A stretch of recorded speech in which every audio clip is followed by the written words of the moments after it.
instant près de chez vous sur RCF. À 19h passées de 30 minutes, voici votre émission Apéropéra qui nous est présentée par Daniel Exartier.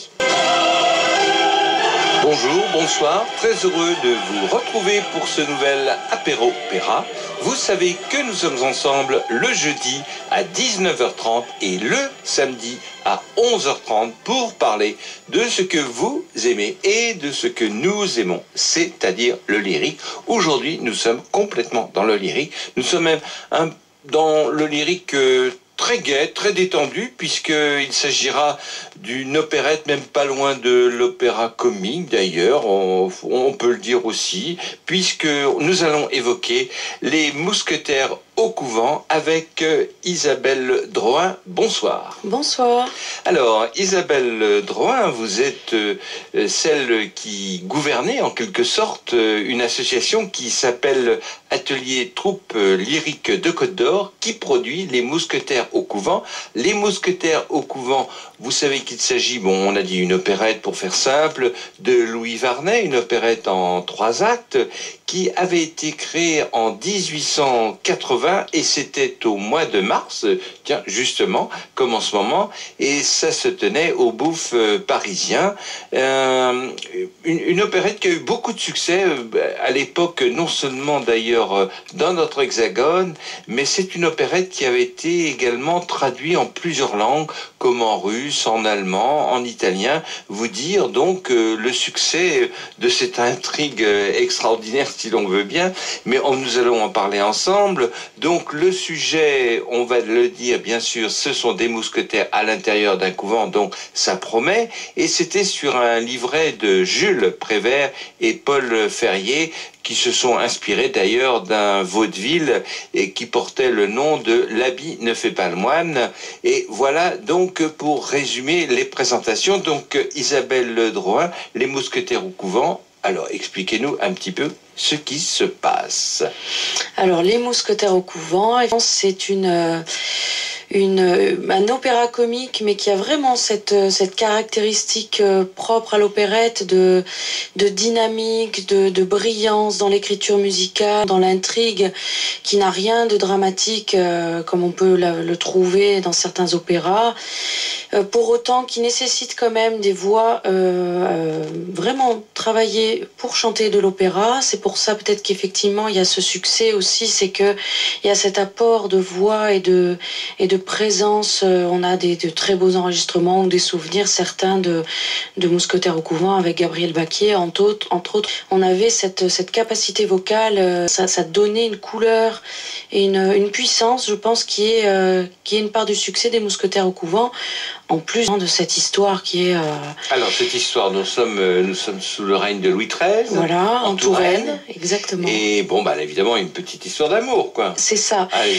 Qui prend le pas sur ce complot qui est en train de se manigancer avec l'homme rouge, le cardinal. On comprend tout de suite dans quelle période on est. Et on voit très très bien ces mousquetaires du roi qui vont défendre l'honneur, mais surtout tout à fait par hasard en fait, en allant vers cette histoire d'amour qui anime Gontran et qui veut retrouver cette pensionnaire du couvent des Ursulines. Leur incartade, on va dire, dans le couvent où ils arrivent à s'infiltrer comme ça, déguisés en moines. On aura en toile de fond, ça reste quand même présent avec le gouverneur qui a un rôle quand même important. Ils ont réussi à déjouer un complot. Mais c'est l'histoire d'amour qui... Alors oui, en réalité, Gontran, avec son ami Brissac, voilà, c'est ça, s'introduit dans le couvent, comme vous l'avez dit, sous les habits, comme on l'avait aussi précisé, l'habit ne fait pas le moine, sous les habits de moine. Tout simplement pour rapprocher Marie, qui est la nièce du gouverneur. Qui est la nièce du gouverneur, voilà. Ce qui complique un peu la tâche. Il défroque deux moines qui finalement vont se trouver être les deux conjurés qui voulaient porter atteinte au cardinal. Et voilà, pour approcher cette Marie, donc la nièce du gouverneur, et sa sœur Louise, qui va faire le bonheur de Brissac. Toutes les deux étaient pensionnaires, elles n'étaient pas forcément destinées à la carrière ecclésiastique, puisque à l'époque, les grandes familles, les enfants étaient élevés dans les couvents. Oui, oui. Donc ils s'empressent tous les deux d'approcher ces jeunes filles. Exactement. Et quand on a la mémoire de ces scènes, c'est toujours assez cocasse quand on voit ces jeunes filles au pensionnat, et, en quelque sorte, et puis les deux mousquetaires qui font éruption. Ah oui, oui, oui, on a vraiment ce deuxième acte nous plonge vraiment dans ce mélange de rapports justement avec ces deux mousquetaires qui sont vraiment des mousquetaires qui n'ont pas du tout cette vie religieuse, et ces deux pensionnaires qui sont quand même qui vont sortir du couvent, donc comme vous le disiez justement, qui sont pas destinés à prendre le voile, mais pour autant qui ont vraiment une autre façon de vivre. Donc on a un choc. Alors voilà, on imagine tout ce remue-ménage avec les sœurs tout autour. Enfin, c'est facile de se dire c'est un moment agréable. Et si vous voulez, un extrait.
Sur RCF Parabole, avec l'émission Apéropéra, vous venez d'entendre un extrait des Mousquetaires au couvent, qui sera d'ailleurs donné très prochainement sur une scène dijonnaise, puisqu'il s'agira d'Effeuillant, vous savez, cette scène qui se trouve au cœur du centre-ville de Dijon. Si vous ne voyez plus très bien, c'est rue Condorcet, à côté de, tout proche de l'église Saint-Bénigne, la cathédrale de Saint-Bénigne. Et il s'agira du samedi 26 mars à 20h30, et nous sommes toujours en compagnie de Isabelle Drouin, qui est responsable de l'atelier troupe lyrique de Côte d'Or, qui produit ce spectacle, donc Les Mousquetaires au couvent. Alors Isabelle, vous produisez ce spectacle avec des artistes locaux? Oui, exactement. Le projet en fait peut tenir grâce à ça, et c'est aussi nos objectifs au sein de la troupe lyrique de Côte d'Or, de défendre, de former, de promouvoir des artistes dijonnais, locaux et français. Donc c'est une distribution qui est à 90% dijonnaise. Donc vous vous êtes adapté également à la scène d'Effeuillant, qui a priori n'est pas faite pour la production d'ouvrages lyriques, mais il y a tout de même un espace. Vous avez réussi à concilier, alors là on a entendu justement des chœurs. À propos, vous aurez une formation musicale, mais forcément un peu plus réduite qu'à l'origine, parce que là, cet enregistrement qu'on a entendu, c'était dans les années 80, c'était... Oui, voilà, 79, tout au début, effectivement. Oui. C'était, vous savez quel orchestre qui était là Alors, c'est le chœur et l'orchestre de la RTBF.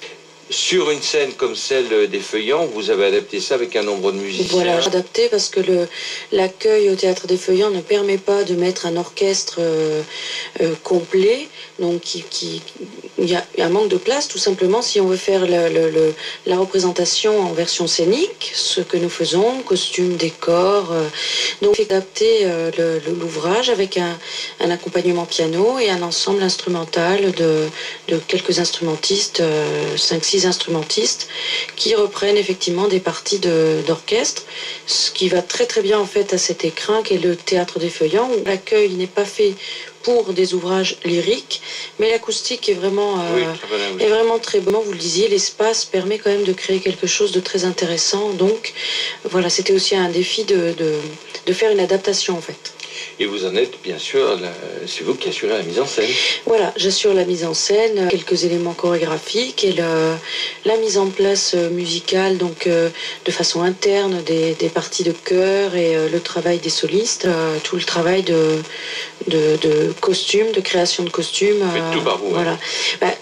Moi, toute l'équipe qui m'accompagne, de l'association, c'est beaucoup d'implications de gens en interne. Alors justement, on a parlé d'association, donc vous l'avez créée assez récemment, quand oui. Alors je l'ai créée en 2007, suite effectivement à un stage de chant que j'ai fait avec quelques-uns de mes élèves en classe de chant. Je me suis aperçue qu'il y avait un noyau vraiment très intéressant qui méritait, à mon avis, de prendre un autre essor, et que moi, étant d'une famille de musiciens, j'avais envie de créer ce principe de troupe qui n'existe plus maintenant, ou très très peu en France, qui permet aux futurs artistes de se former sur le plateau avec des professionnels pour encadrer tout ça, et vraiment sur le terrain, ça n'existe plus. Donc c'est une ambiance et un travail rigoureux et très particulier qui permet aux futurs artistes qui veulent en faire ce métier d'acquérir une expérience, et à ceux qui le font pour le plaisir, à très haut niveau, de le faire dans des conditions vraiment particulières. Et vous-même, vous avez une formation musicale? J'ai une formation musicale, tout ce qui est plus traditionnel au départ, conservatoire en solfège, en piano, cours de chant privé pendant des années, voilà, puis perfectionnement ensuite avec Gabriel Baquier ou avec d'autres. Voilà, je suis professeur de musique depuis plusieurs années, déjà le solfège, puis ensuite le chant, parce que finalement ça m'a tout de suite intéressée. C'est peut-être pour ça que j'ai créé aussi cette troupe, ce travail de la voix et de la mise en place après sur scène. Donc vous savez de quoi vous parlez. Oui, je pense, en tout cas avec passion. Voilà. Donc, je rappelle qu'il s'agit de l'atelier troupe lyrique de Côte d'Or, et bien entendu dirigé par Isabelle Drouin, ici présente, qui va donc produire ce spectacle, Les Mousquetaires au Couvent, dès le samedi 26 mars à 20h30 au Théâtre des Feuillants. Alors, on pourrait peut-être parler des tarifs. Tout à fait. Donc, le tarif, on va dire, unique, est à 22 €. Donc, c'est un placement libre pour les personnes qui aiment être placées. Feuillants, on voit bien.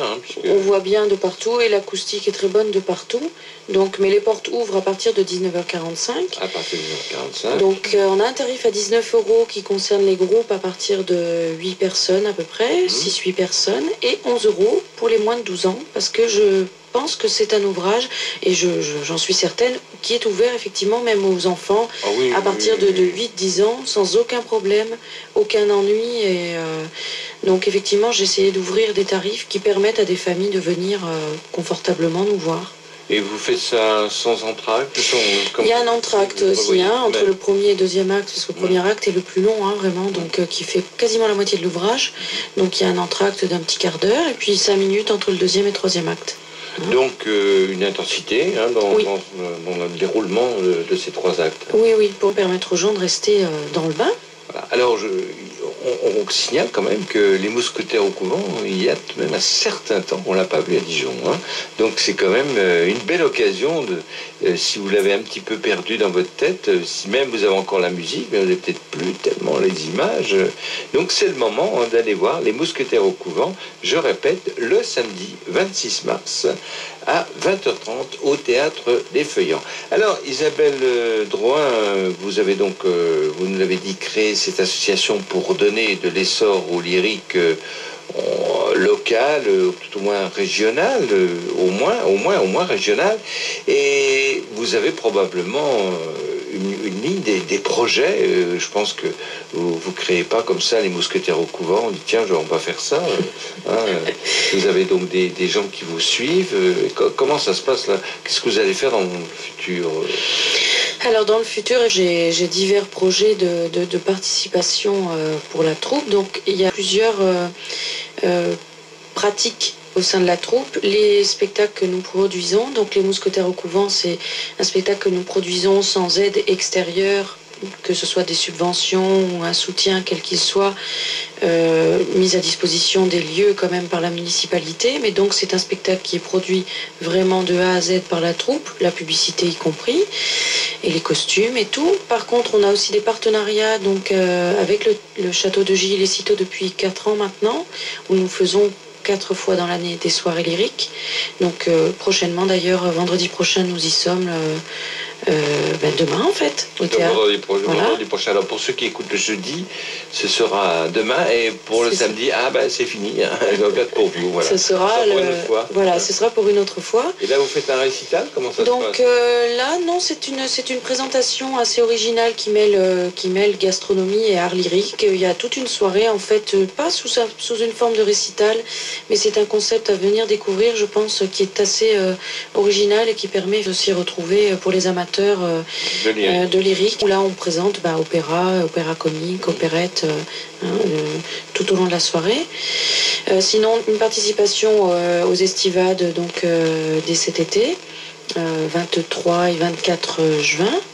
Un spectacle qui me tient à cœur le 21 juin, donc à l'occasion de la fête de la musique, mais surtout au centre Leclerc, donc le centre cancer spécialisé à Dijon, donc qu'on va produire pour égayer un petit peu ce quartier-là. Oui, c'est une belle occasion, oui. Voilà, donc c'est des projets qui me tiennent à cœur aussi, tout autant que les mousquetaires au couvent. Et puis de gros projets pour l'année prochaine. Voilà, j'ai un projet qui va tourner autour de Mireille de Gounod pour le mois de... Voilà, bel ouvrage qui est peu monté à mon goût, donc pour le mois de juillet. Voilà, et d'autres projets qui vont se répercuter, je pense, dans les années à venir. Donc, de l'ambition, écoutez, c'est parfait. Mes chers amis, je vous donne rendez-vous à la prochaine fois. Et Isabelle Drouin, merci. Au revoir. Au revoir, merci.